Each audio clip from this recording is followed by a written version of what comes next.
오늘은 우리 대부분이 가지고 있는 질문, 우리는 어디서 왔다가 어디로 가는가, 인생이란 무엇인가, 이런 데 대한 이야기를 아주 짧게 이야기 한번 해보고자 합니다. 우리는 어디서 와서 어디로 가는가, 이거 제가 저희 평생 동안 연구해본 결과는 조금 진부하게 들릴지 모르지만은 생명의 자리에서 와서 생명의 자리로 간다 라고 말할 수 있을 것 같습니다. 이걸 이제 불교 같은 데서는 부처의 자리에 와서 부처의 자리로 간다, 또는 거는 자리에 와서 거는 자리로 간다, 뭐 이렇게 기타 등등으로 그렇게 이야기하죠. 근데 저는 이것을 생명의 자리에서 와서 생명의 자리로 간다, 이렇게 말씀드리고 싶습니다. 그리고 사실은 왔다 간다 하지만은 사실은 왔다 가는 게 없어요. 이건 참 이해가 잘 안 되는 말이죠, 그죠? 하여튼 그런데 그렇습니다. 그렇게 말씀드릴 수밖에 없습니다. 그러면 여기서 또 생명이란 무엇이냐 하는 문제가 남습니다. 근데 이거 생명은 말하기가 어려워요. 왜냐? 너무 크기 때문에. 우리가 작은 거는 어떻게 말할 수 있는데 큰 거는 말을 못합니다. 예를 들면 사랑 같은 경우도 남녀간의 사랑, 요런 뭐 조그마한 사랑, 또 남녀간의 사랑이라 이때 또 그 사랑이 크지 않을 때는 사랑을 어떻게 정의할 수 있어요. 뭐 다이아몬드 반지 크기라든가 생일 때 선물하는 나의 또 선물 뭐 이런 걸로 표현할 수가 있는데, 남녀간의 사랑도 너무 커지면은 그 말을 못합니다. 내가 너를 얼마나 사랑하는지 이거 사랑 말 못해요. 이런 것이 이제 부모님의 사랑 이런 식으로도 번지면은 진짜 말 못하죠. 생명이라 하는 것은 너무나 광범위한 범위이기 때문에, 너무나 크기 때문에, 그 모든 것이기 때문에 정의를 못하는 겁니다. 이건 현대과학도 정의를 못하는 거죠. 그 이유가 그런 게 너무 크기 때문에 그렇습니다. 그래서 생명의 자리에서 와서 생명의 자리를 간다는 말로 간단히 설명 마치겠습니다. 자, 우리는 어디서 와서 어디로 가는가? 생명의 자리에서 와서 생명의 자리로 간다. 그런데 일단 나타나면은 모든 나타나는 것들은 조건과 한계를 가집니다. 가령 오래 머물 수가 없어요. 어떤 일정한 시공간이 지나면 무너져야 됩니다. 사라집니다. 그 나타나는 모든 것은 다 그렇습니다. 그래서 우리가 흔히 말하는 이제 생명, 우리가 일상적으로 생각하는 생명체, 이런 것들은 모두가 필멸하는 겁니다. 죽는 거예요. 왜냐? 나타났기 때문에. 안 나타났으면 멸하는 것도 없어요. 나타났기 때문에, 형상화했기 때문에, 물질화했기 때문에 그런 한계를 가지는 겁니다. 그리고 또 물질화가 되면은, 나타나게 되면은 그 나타난 세계에 갇히게 됩니다. 물질화된 물질이라 그런 거는 끝이 있지 않습니까? 그러니까 그 안에 갇히게 되는 거예요. 그리고 갇히게 되면 어떻게 되는가? 갇힌 그 세계를 전부라 합니다. 그리고 거기서 또 새로운 세계가 전개가 돼요. 가령 우리 인간 같은 경우는 뭐 모든 생명체가 마찬가지지만은 이렇게 피부하고 눈과 귀, 코 이런 걸 가지게 되면은 거기 오감에 갇히게 됩니다. 오감이 전부인 줄 알아요. 이제 우리 현대 그 과학에서도 우리 오감이 만들어내는 것이 이제 의식이 된다, 그런 이야기를 하지 않습니까? 이게 이제 다 맞는 말은 제가 볼 때는 아닙니다. 일부만 맞는 말이에요. 그래서 우린 이런 느끼고 보고 이런 것과 또 거기서 만들어지는 어떤 의식이 형성이 되면은 그걸 전부를 알아요. 보이는 것밖에 보이는 게 있고 들리는 것밖에 들리는 건 모릅니다. 내 생각하는 밖에 또 생각이 있는 걸 몰라요. 그래서 갇히게 됩니다. 갇히게 되면 어떻게 됩니까? 전부 미치게 되죠. 사물을 제대로 못 보게 돼요. 그래서 돈에 갇히면 돈이 최고인 줄 알고, 권력에 갇히면 권력이 최고인 줄 알고, 섹스에 갇히면 섹스가 최고인 줄 알고, 이렇게 돼버리는 겁니다. 그러면 어떻게 됩니까? 전도망상, 불교에서는 전도망상이라 그래서 잘못된 세계, 착각의 세계가 펼쳐지는 거죠. 그래서 우리는 본래가 무한한 세계에서 나왔는데 우리가 오감에 갇혀서 자기가 만들어 놓는 세계, 자기가 느끼는 세계를 전부를 알고 거기 갇혀서 한평생 살게 되고 쓸데없는 갈등을 만들어내고, 왜냐 착각하고 있으니까. 그래 주어진 세계를 착각으로 살다 가는 겁니다. 이런 이제 전도망상, 착각, 오해가 만들어진 것 중에 하나가 나와 다른 존재가, 나 아닌 존재가 다른 줄로 아는 거죠. 모든 비극이 사실은 거기서 비롯된다 해도 과언이 아닐 겁니다.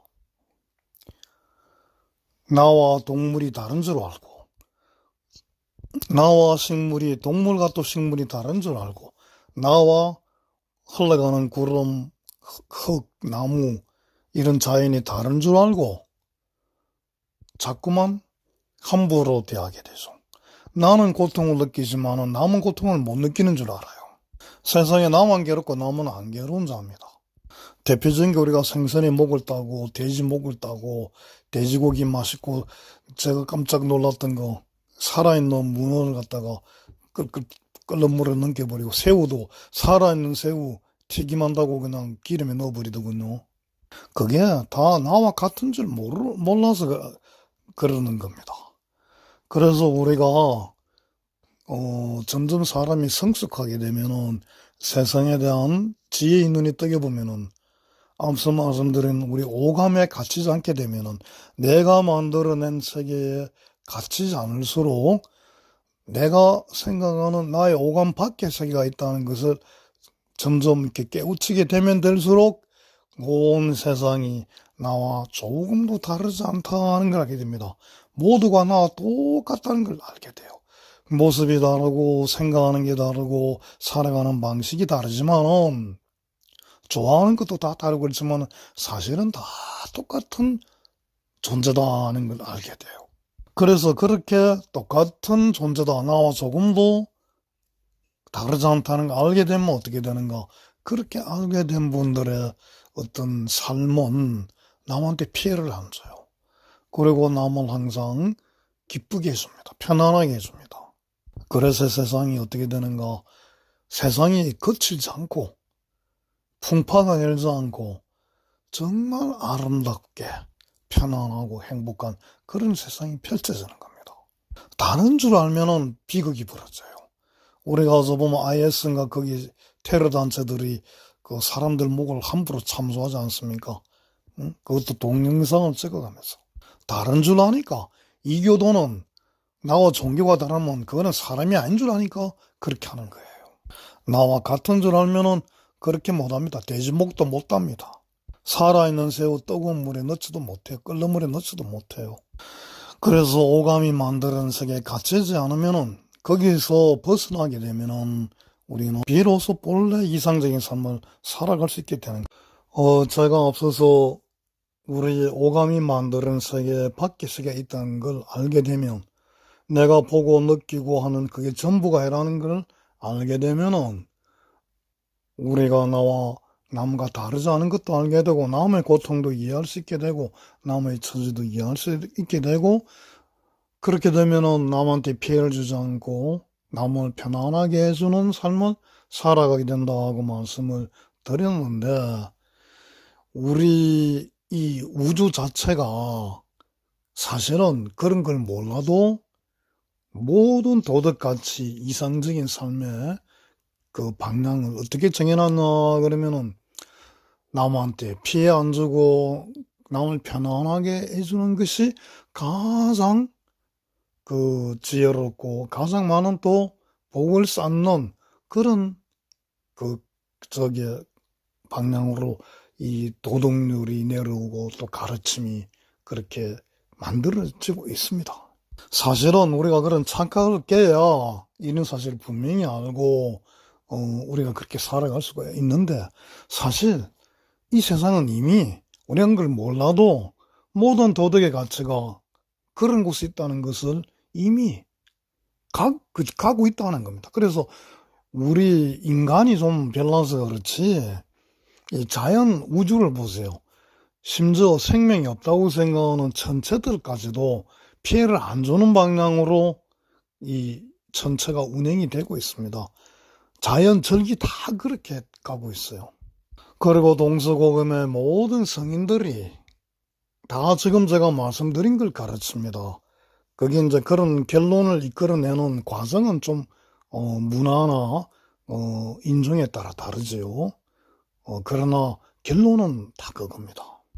우리가 친절하라 그러는 거 뭡니까? 서비스 잘하라 이런 것도 뭡니까? 남한테 피해 안 주는 거예요. 남을 편안하게 해주는 겁니다. 우리가 종교에서 말하는 모든 계율이라는 것 있지 않습니까? 뭐 거짓말하지 마라, 살생 죽이지 마라, 간음하지 마라, 이런 모든 것들이 뭡니까? 남한테 피해 안 주는 거예요. 나를 위해서 남을 고통을 그렇게 하지 않는 겁니다. 인사 잘해라, 뭐 이런 것도 감사해라, 이런 것 전부 마찬가지입니다. 우리는 이미 그렇게 살아가고 있어요. 또 자연은 이미 그렇게 설계되어져 있고 또 지금 그런 대로 운행되고 있습니다. 그래서 어떻습니까? 우리는 이미 완전하고 이 세상도 완전한 거예요. 꽃은 꽃대로 가치가 있고 인간은 인간대로 가치가 또 있는 겁니다. 그래서 제가 그동안 인생을 아주 몸부림쳐 본 결과 특히 불교에 많이 심취를 했지요. 그런데 이제 어떻게 좀 확실히 깨달았다 그럴까, 아니면 좀 제 망상을 깨어났다 그럴까, 꿈 깼다 그럴까. 제가 그렇게 소중하게 생각했던 불교도 보니까 아무것도 아니에요. 불교 그 이론이 얼마나 참 광대하고 깊습니까? 근데 그거 사실 아무것도 아니에요. 아무것도. 그거 다 맞습니다. 여러 가지 불교의 깊은 이론들, 그리고 우리 과거의 스승들이 밝혀놓으셨던 닦았던 도, 깨달음이가 다 맞습니다. 근데 그거 아무것도 어찌 보면은 소용이 없어요. 그거 하나도 안 중요해요. 중요한 거는 뭐냐? 바로 우리가 생명에서 온 존재답게 생명의 자리에서 살아가는 겁니다. 그게 중요해요. 근데 생명의 자리에서 온 존재가 살아가는 생명의 모습은 어떤가? 지금 우리가 살고 있는 이 모습 그대로예요. 더하고 뭐 뺄 게 아무것도 없습니다. 다만 남에게 피해 안 주면 돼요. 나와 남이 다르지 않으면 더 좋고, 그렇지 않아도 남한테 피해 안 주는 삶을 살면 그게 제일 좋습니다. 돈의 혈안이 돼가지고 남한테 사기치면서 절대절명의 저 암이나 이런 저 불치병에 걸린 사람들한테 그 헛된 낫는다는 그런 사기 안 치고 비싼 약 안 팔아먹고 비싼 치료법 안 하고, 그 사람들 다 진짜 피 같은 돈 아닙니까? 그렇게 보면 주위에 보면 뭐 그렇게 돈을 벌어가지고 뭐 하느냐 보면은 뭐 그냥 좋은 차 사고 좋은 집 사고 그 자기 명품 사고 자기 자랑하기 바빠요. 남의 생명 뺏어가지고 그게 뭐 하는 짓인지 모르겠어요. 그래서 사오간 그렇게 안 살면 되는 거예요. 깨달음 아무 소용 없습니다. 저는 과거에는 뭐 불교 수행 뭐 이런 거 하는 거 굉장히 뭐 대단한 줄 알았어요. 깨달음도 뭐 대단한 줄 알았습니다. 그거 아무것도 아닙니다. 그 지금 보니까 수십 년 장자부라 하루 한 끼만 먹은 그런 것보다 제가 보기에는 저 시장에서 정말 이 추운 겨울에 하나라도 뭐 팔겠다고 아우성치는 그 상인의 삶이 훨씬 저는 더 거룩하고 저는 존경스러워요. 그리고 이런 걸 조금 이제 알게 된 지금이나마 왜 원효 대사께서 공부를 다 그냥 집어치우고 말년에 중생속으로 머리 기르고 들어가셨는지 이제는 좀 겨우 눈곱만큼 이해가 되는 것 같아요. 그래서 아무것도 구할 것도 없고 내 자랑 내 잘난 체 할 것도 없고 누구를 부러워할 것도 없고 뭐 배울 것도 없고 더할 것도 없습니다. 모든 존재는 자기만큼의 인연을 가지고 태어납니다. 아까 저 모든 나타나게 되면 한계를 가진다 그랬지 않습니까? 조건과 한계. 그래서 공부를 잘하는 그런 능력을 갖고 태어나기도 하고, 또 어떤 분은 장사를 잘하고, 또 어떤 분은 사람들을 잘 모시는 그런 능력을 갖기도 하고, 모든 게 가지고 태어나는 능력이 달라요. 우리가 들판에 나가도 꽃이 피어도 빨간색 꽃도 있고 노란색 꽃도 있고 크게 피는 꽃도 있고 작게 피는 꽃도 있고 물이 져 피는 꽃도 있고 홀로 피는 꽃도 있고 다 다르지 않습니까? 그렇지만은 그런 하나의 능력을 가지고 나서 자기에게 주어진 시간과 공간 동안 거기 존재하다가 가는 겁니다. 왜냐? 나타난 거는 멸하게 돼 있기 때문에. 그래서 사실 우리 인간도 뭘 해도 상관이 없어요.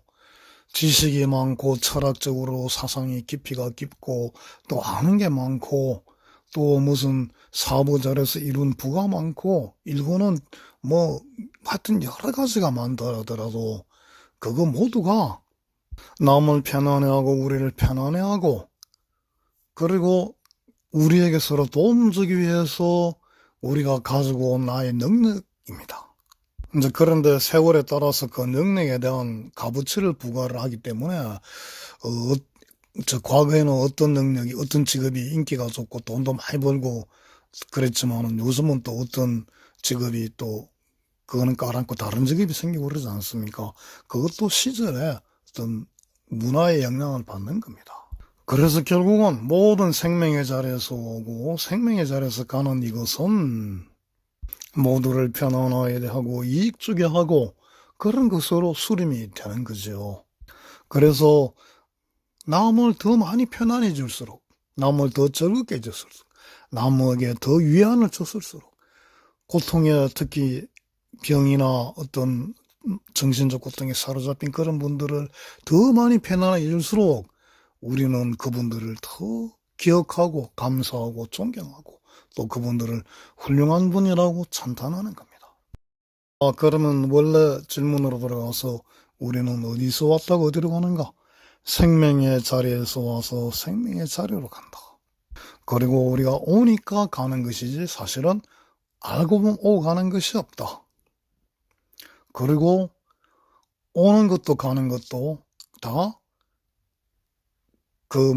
인연이 되어서 그러는 것이다.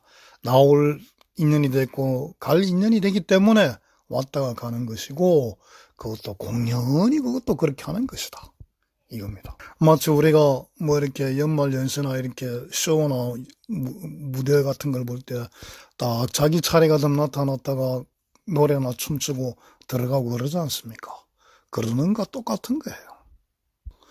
그것도 공연이 여기서는 나오기 때문에 뭐 무대에서야 자기 인기 얻으려고 나오기는 하지만 우리 인생에서는 사실은 좀 물론 자기를 완성시키고 자기 표현을 위해서 나오긴 합니다만은 막 공연이 나옵니다 사실 또. 그래서 이런 걸 아시는 분들은 나온다고 해서 기쁠 것도 없고 또 들어간다 해서 섭섭할 거 아무것도 없어요. 우리가 알 수 없는 아득한 옛날부터 또 알 수 없는 아득한 미래까지 수없이 그 짓을 되풀이 하거든요. 오늘은 여기서 하고 내일은 저기서 하고 그리고 우리 만났던 사람은 또 언제 만날지 몰라요. 저기서 만날지 아니면 뭐 또 저 어디선가 만날지 그냥 한바탕 그렇게 축제요 잔치가 흘러가는 겁니다. 그래서 이런 걸 아시는 분들은 간다 해도 가는데 매이지 않고 와도 오는데 매이지 않아요. 그리고 우리가 생로병사 늙고 병들지 않습니까? 그게도 의미잖아요. 왜냐? 오감, 내가 느끼는 눈에 보고 들고 느끼고 이 피부 이런 거 촉감 이런 게 모두가 사실은 나를 가두는 하나의 그 울타리에 불과했던 걸 알거든요. 나의 본래 존재는 나의 생명자리는 이런 오감, 육체가 가지고 있는 한계와 무관한 거란 말입니다. 그러니까 병이 들어도 사실은 병에 연연하진 않아요.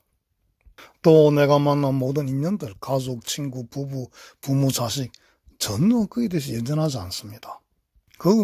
다 내가 만든 울타리에 불과하거든요. 자, 좀 이해가 되시는지 모르겠는데 여기까지 하겠습니다. 감사합니다.